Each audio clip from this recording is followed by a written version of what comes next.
Waqt li kien qed jieħu sehem fi Breakfast News fuq One, il-President tal-Assoċjazzjoni Maltija Lukandi u Ristoranti Tony Zara qal li għalkemm l-istat tat-turiżmu bħalissa huwa relattivament tajjeb, l-ispejjeż żdiedu wkoll. Dan wassal biex iż-żejjed li daħlu mill-operat tagħhom tilfu ħafna minnu minħabba l-ispejjeż. Qal li l-kontijiet tad-dawl u l-ilma huma l-akbar spiża li bħalissa qed jiffaċċjaw.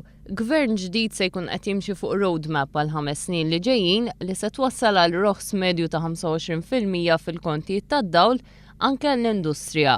Min-naħa l-oħra l-Partit Nazzjonalista qed iwiegħed li se jraħħas il-kontijiet bil-lejl.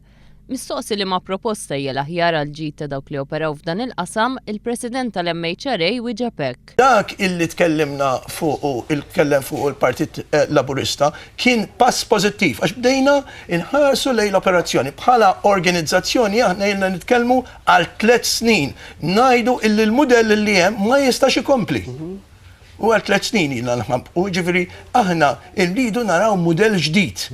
Tony Zara faħħar il-proposti ta' gvern ġdid li beda jħares lejn mudell ġdid ta' operazzjoni. Waħda meta inti tħares lejn bil-lejl, jiġifieri illi kien hemm hemmhekk illi jew jitnaqqas by 8 and 26% over a period of 8 hours. Jiġifieri jekk inti tuħadhom over a period of 24 hours, l-8% jiġi inqas minn 3% u 26% jiġi inqas minn 8%.